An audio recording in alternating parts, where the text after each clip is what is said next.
Chapter 12. Jill heard something like breaking glass and held perfectly still, listening. The acoustics of the mansion were strange, the long corridors and unusual floor plan making it hard to tell where sounds were coming from. Or if you even heard them at all. She sighed, taking a last look around the quiet, book-lined sitting room at the top of the stairs. She already checked the 3 other rooms along the gallery railing and found exactly nothing of interest. A sparse bedroom with 2 bunks, an office, and an unfinished den with a locked door and a fireplace inside.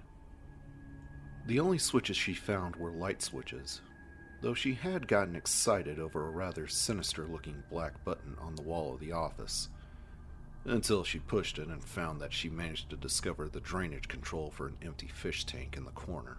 Her search wasn't completely fruitless. She did manage to find some ammo for the Remington, a dozen shells in a metal box underneath one of the bunks in the bedroom. But if there had been any hidden crests, she missed them. Jill took out Trent's computer and checked the map, finding her position at the top of the stairs. Just past the sitting room's second door was a wide U-shaped corridor that angled back around to the front hall balcony. The corridor also connected to 2 rooms, one a dead end and the other leading through several more. She put the computer away and drew her Beretta, taking a moment to clear her mind before stepping into the corridor. It wasn't easy. Between trying to figure out what had happened in the house to create monsters and her concerns for her team, her thoughts were distinctly messy. Should have looked closer at those files. The office had been simple, a desk, a bookshelf, but there was a rack of lab coats by the door, and the papers strewn across the desk had mostly been lists of numbers and letters. Jill knew enough about chemistry to know she was looking at chemistry, so she didn't bother trying to read them. But since finding the papers, she had begun to think of the zombies as the result of a research accident. The mansion was too well maintained to have come from private money, and the fact that it had been kept a secret for so long suggested a cover-up. She guessed that there was a couple of months' worth of dust on almost everything, which coincided with the first attacks in Raccoon. If the people in the house had been conducting some kind of an experiment, and something had gone wrong... Something that transformed them into flesh-eating ghouls? That's a bit far-fetched. But it made more sense than anything else she could come up with, although she'd keep her mind open for other possibilities. As to her concerns about the team, Barry was acting weird, and Chris and Wesker were still missing. No new developments there. And there won't be any if you don't get moving. Right. Jill put her musings on hold and stepped out into the hall. She noticed the smell before she actually saw the zombie further down the corridor, crumpled to the floor. The small wall scones had cast an uneven glow over the body, reflecting off of dark red trim and tinting everything in the corridor a smoky crimson. She trained her weapon on the still body, and heard a door closing somewhere close by. Barry? He said he was going to be in the mansion's other wing, but maybe he found something and circled back for her. Or maybe she was finally going to meet up with someone else from the team. Smiling at the thought, she hurried down the gloomy hall, eager to see another familiar face. As she neared the corner, a fresh wave of decay washed over her. And the fallen creature at her feet grabbed at her boot, clutching her ankle with surprising strength. Startled, Jill flailed her arms to keep her balance, crying out in disgust as the slobbering zombie inched its rotting face towards her boot. Its peeling skeletal fingers scrabbed weakly at the thick leather, seeking a firmer grip. And Jill instinctively brought her other boot down on the back of its head, the heavy tread sliding against the skull with a sickening wet sound. A wide piece of flaking scalp tore away, revealing glistening bone. The creature kept clawing at her, oblivious to pain. The second and third kicks hit the back of its neck, and on the fourth, she felt as much as heard the dull snap of vertebrae given out, crushed beneath her heel. The pale hands fluttered with a choking, liquid sigh. The zombie settled to the musty carpet. Jill stepped over the limp body and ran around the corner, swallowing back bile. She was convinced that the pitiful creatures roaming the halls were victims somehow, just as much as Becky and Pris had been, and releasing them to death was a kindness. But they were also a menace, not to mention morbidly unwholesome. She'd have to be a lot more cautious. There was a door to her right, heavy wood overlaid with twining metal designs. There was a picture of armor over the key plate, but like the other doors she'd come across upstairs, it was unlocked. There was no one inside the well-lit room, but she hesitated, suddenly reluctant to continue her search for whoever else was wandering the area. Two walls of the large chamber were lined with full suits of armor, 8 to a side, and there was a small display case at the back, not to mention a large red switch set in the middle of the gray tiled floor. Another trap? Or a puzzle? Intrigued, she walked into the room and headed for the glass-fronted display, the silent, lifeless guard seeming to watch her every move. There were a couple of mysterious grated holes in the floor, one on either side of the red switch. For ventilation? Or... She felt her heart speed up a little, suddenly certain that she'd just found another one of the mansion's traps. A quick inspection of the dusty display case confirmed it for her. There wasn't any way that she could see to open it, the glass front a single thick piece. And there was something at the bottom that glinted like dull copper. So I'm supposed to push that button, thinking it'll open the case. Then what? Several different vivid images flashed through her mind, and none of them were pleasant. She could easily envision the vents sealing themselves off and the door locking itself. A death by slow suffocation in an airless tomb. The chamber could fill with water or some kind of poisonous gas. She looked around the room, frowning, wondering if she should just try to block the door open, or perhaps see if there was another switch hidden in one of the empty suits. Every riddle has more than one answer, Jilly. Don't forget that. Jill grinned suddenly. Why push the button at all? She crouched down next to the case and took a firm grip on the barrel of her handgun. With a single firm tap, the glass cracked, thin lines spidering away from the impact. She used the butt of the gun to knock out a thick chunk and reached carefully inside. She withdrew a hexagonal copper crest, engraved with an archaic smiling sun. She smiled back at it, pleased with her solution.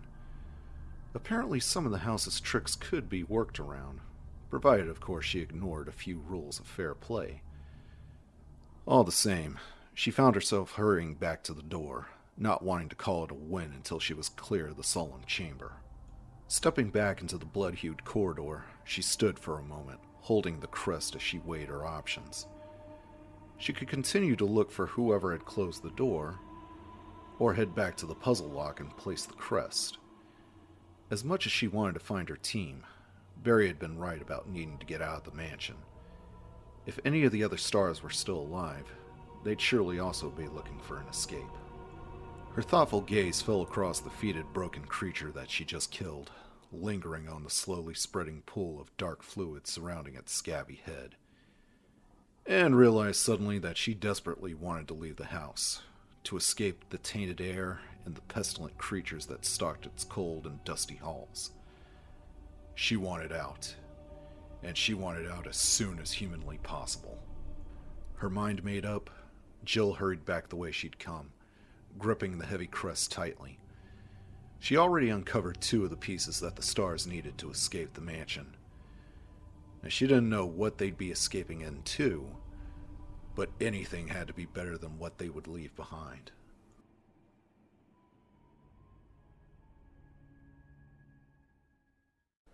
Richard! Rebecca immediately dropped to her knees next to the Bravo, feeling his throat for a pulse with one trembling hand. Chris stared mutely down at the torn body, already knowing that she wouldn't find a heartbeat.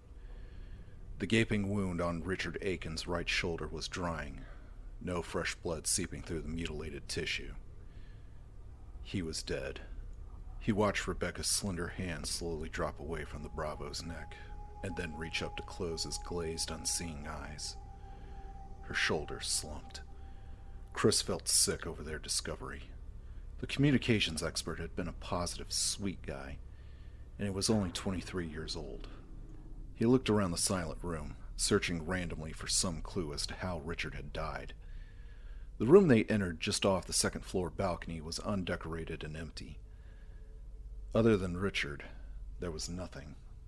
Frowning, Chris took a few steps toward the room's second entrance and crouched down, brushing at the dark tile floor.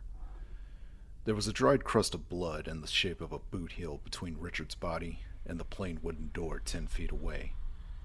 He stared at the door thoughtfully, tightening his hold on the Beretta. Whatever killed him is on the other side, maybe waiting for more victims.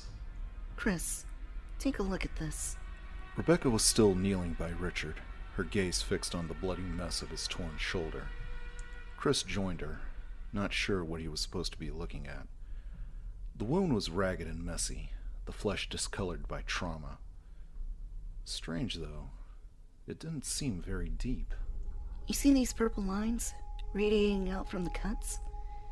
And the way the muscle's been punctured here and here?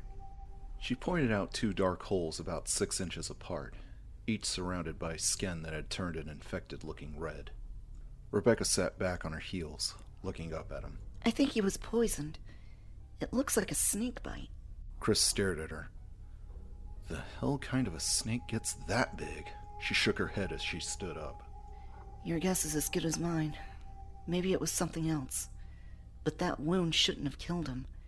It would have taken him hours to have bled out. I'm pretty sure he was poisoned. Chris regarded her with new respect.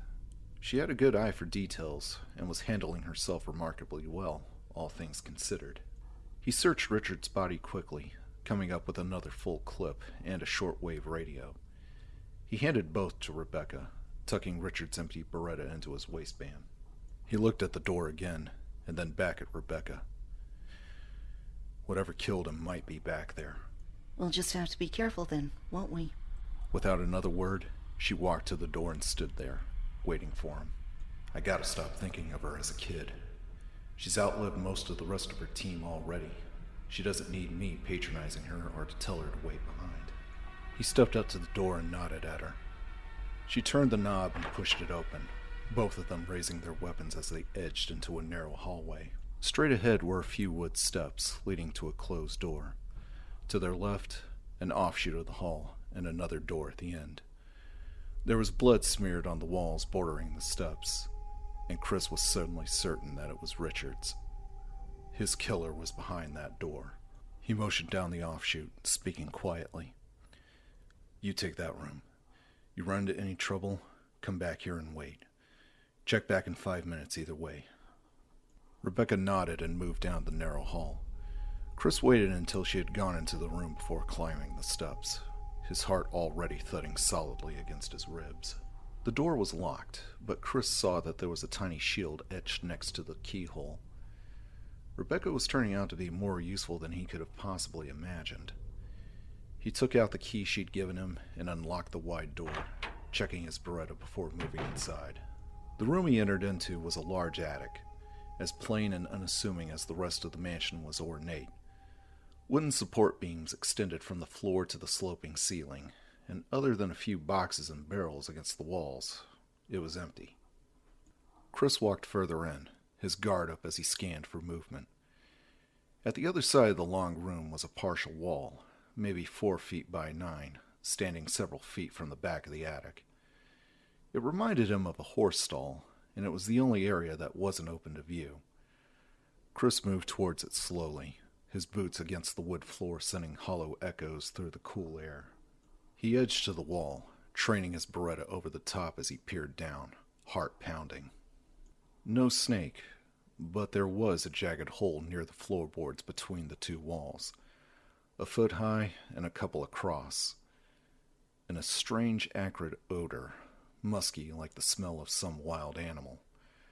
Frowning at the scent, Chris started to back away, and then stopped, leaning in closer. There was a rounded piece of metal next to the hole, like a penny the size of a small fist, and there was something engraved on it, a crescent shape. Chris walked around the side and into the stall, keeping a weary eye on the hole as he crouched down and picked up the metal piece. It was a 6-sided disc of copper with a moon on it. Not a bad piece of craftsmanship. Inside the hole, there was a soft sliding sound. Chris jumped back, targeting the opening as he moved. He backed up quickly until his shoulders brushed the attic wall, and then started to edge away. and a dark cylinder shot out of the open, lightning fast. It was as big around as a dinner plate, and it hit the wall inches from his right leg, wood crunching from the impact. Sweet Jesus! Chris stumbled away as the giant reptile reared back, pulling more of its long, dusky body out of the wall. Hissing, it raised up, lifting its head as high as Chris's chest and exposing dripping fangs. Chris ran halfway across the room and spun, firing at the massive diamond-shaped head. The snake let out a strange hissing cry as a shot tore through one side of its gaping mouth, punching a hole through the tightly stretched skin. It dropped back to the floor and whipped itself towards him with a single waving push of its muscular body, at least 20 feet long.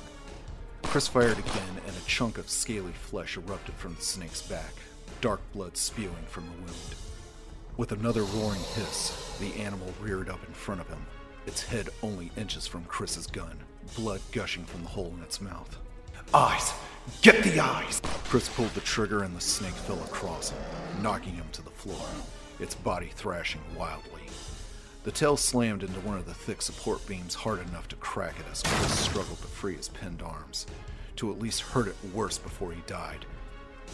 And then suddenly, the cold, heavy body suddenly went limp, sagging bonelessly to the floor. Chris! Rebecca suddenly rushed into the room and stopped cold, staring at the monstrous reptile. Whoa, what the? His boot found one of the wooden supports, and with a tremendous shove, Chris managed to wiggle out from beneath the thick body. Rebecca reached down to help him up, her eyes wide with awe. They stared down at the wound that had killed the creature, the black liquid hole where its right eye had been, obliterated by a 9mm slug. Are you okay? She asked softly. Chris nodded. A few bruised ribs, maybe, but so what? He'd literally been inches from certain death. And all because he stopped to... He held up the copper crest, having to pry his clenched fingers from around the thick metal. He held onto it throughout the attack without even realizing it. And looking at it now, he had a gut feeling that it was important somehow. Oh, maybe because you were almost snake food for picking the damn thing up? Rebecca took it from him, tracing a finger over the engraved moon. You find anything? He asked. Rebecca shook her head. Table, couple of shelves. What's this for, anyway? Chris shrugged, looking back down at the bloody hole where the snake's shining eye had been. He shuddered involuntarily, thinking of what would have happened if he missed that final shot. Maybe we'll figure it out somewhere along the way, he said quietly. Come on, let's get out of here. Rebecca handed the crest back to him, and together they hurried out of the cold attic. As he closed the door behind them, Chris realized suddenly that although he never really cared about it before, now he absolutely detested snakes. Barry walked heavily up the stairs in the main hall, the knot of dread in the pit of his stomach tightening with each step. He'd been through every room he could open in the East Wing, and he'd come up empty. The same horrible images played through his mind over and over as he trudged up the steps. Kathy, Moira, and Polly Ann, terrified and suffering at the hands of strangers in their own home. Kathy knew the combination to the gun safe in the basement, but the chances of her making it down the stairs before someone could get in. Barry reached the first landing and took a deep, shaky breath. Kathy wouldn't even think to run for the weapons if she heard someone breaking through one of the windows or doors. Her first priority would be to get to the girls and make sure they were okay. If I don't turn up those crests soon, nothing will be okay. He hadn't seen a phone or a radio anywhere in the house. If Wesker couldn't get to that laboratory, how would he be able to contact the people at White Umbrella and call off the killers? Barry reached the door on the upper landing that led to the West Wing's second floor. His only hope was that either Jill or Wesker had managed to find the 3 missing pieces. He didn't know where Wesker was, although he had no doubts that the rat bastard would turn up soon enough. But Jill would probably still be searching upstairs. They could split up the rooms she hadn't checked and at least rule out the least likely areas. If they couldn't uncover any more of the crests, he'd have to head back to the East Wing and start ripping furniture apart. He opened the door that led into the red hallway, lost in thought, and very nearly ran into Chris Redfield and Rebecca Chambers as they stepped out of the doorway on his right. "Barry!" Chris's face lit up with a broad, beaming grin. The younger man stepped forward and embraced him roughly, and then backed up, still grinning. "Jesus, it's good to see you. I was beginning to think that me and Rebecca were the last ones alive. Where are Jill and Wesker?" Barry pasted a smile on his face as he fumbled for an acceptable answer, feeling almost sick with guilt. Lying to Jill hadn't been easy, but he'd known Chris for years. "Kathy and the girls, dead. Jill and I came after you, but all the doors in that hall were locked, and when we got back to the lobby, the captain was gone. Since then, we've been looking for you two and trying to find a way out of here." Barry smiled more naturally. "It's good to see you too, both of you. At least that much is true." "So Wesker just disappeared?" Chris asked. Barry nodded uncomfortably. "Yeah. And we found Ken. One of those things got to him." Chris sighed. "Yeah, no. Forrest and Richard are dead too." Barry felt a wave of sadness and swallowed thickly, suddenly hating Wesker even more. The people Wesker worked for had done this, and now they wanted to cover it all up, avoiding responsibility for their actions. "And like it or not, I'm gonna help them do it."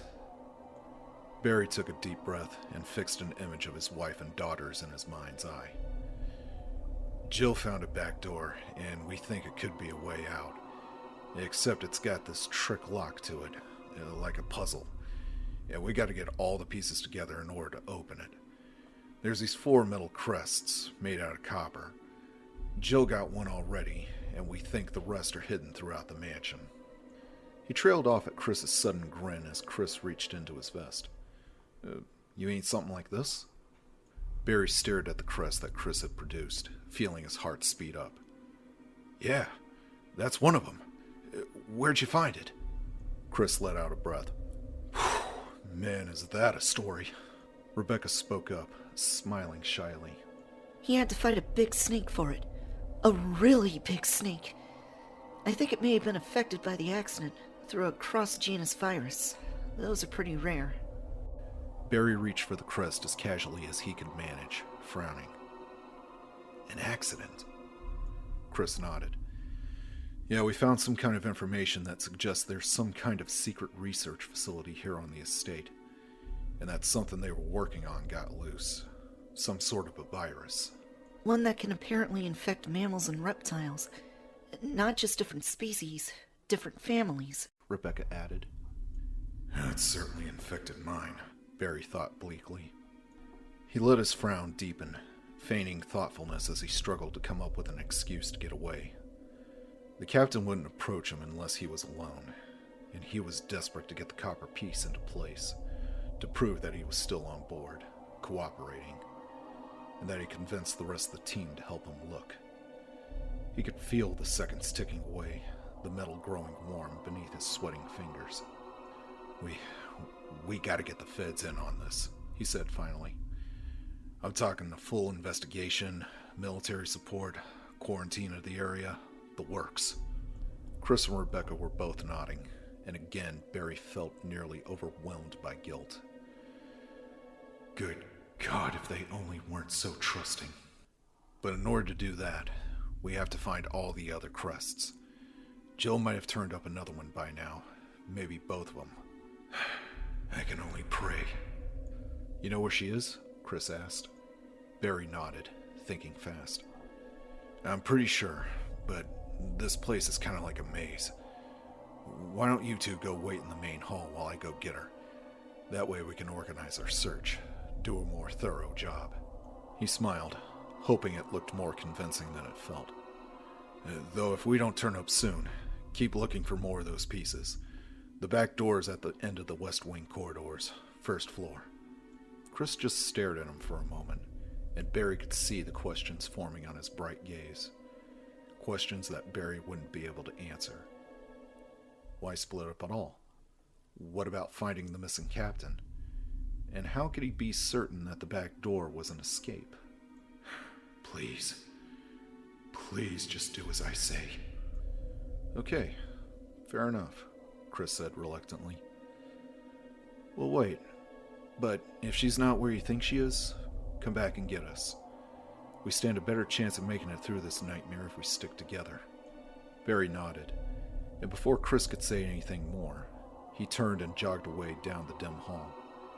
He'd seen the hesitation in Chris's eyes, heard the uncertainty in his voice, and with his final words, Barry had felt himself wanting desperately to warn his friend of Wesker's betrayal. Leaving was the only way to keep himself from saying something he might regret, something that might get his family killed. As soon as he heard the door back to the main hall close, he picked up speed, taking the corners at a full run. There was a dead zombie near the door that led to the stairs, and Barry leaped over it, the stench falling away as he ducked through the connecting passage. He took the back stairs 3 at a time as his conscience yammered mercilessly away at him, reminding him of his own part in this treachery. You're a liar, Barry, using your friends the way Wesker's using you, playing on their trust. You could have told them what was really going on, let them help you put a stop to it. Barry shook the thoughts away as he reached the door to the covered walk, slamming the heavy metal aside. He couldn't risk it. Wouldn't. What if Wesker had been nearby? What if he'd overheard? The captain had Barry's family to blackmail him with. But once Chris and the others knew the truth, what was to stop Wesker from just killing them? If he helped Wesker destroy the evidence, the stars wouldn't be able to prove anything. The captain could just let them all walk away. Barry reached the diagram next to the back door and stopped, staring. Relief flooded through him, cool and sweet. 3 of the 4 openings were filled, the sun, wind, and star crests in place. It was over. All right. He can get to the lab now. Call off his people. He doesn't need us anymore. I could go back in, keep the team busy while he does whatever he has to do. The RPD will show up eventually, and we can all forget this ever happened. He was so elated that he didn't register the muted footsteps on the stone path behind him. Didn't realize that he wasn't alone anymore until Wesker's smooth voice spoke up behind him. "Why don't you finish the puzzle, Mr. Burton?" Barry jumped, startled. He glared at Wesker, loathing the smug, bland face behind the sunglasses. Wesker smiled, nodding his head at the copper crest in Barry's hand. "Yeah, right," Barry muttered darkly and slipped the final piece into place. There was a thick metallic sound from inside the door, and Wesker walked past him, pushing the door open to reveal a small, well-used tool shed. Barry peered inside, saw the exit on the opposite wall.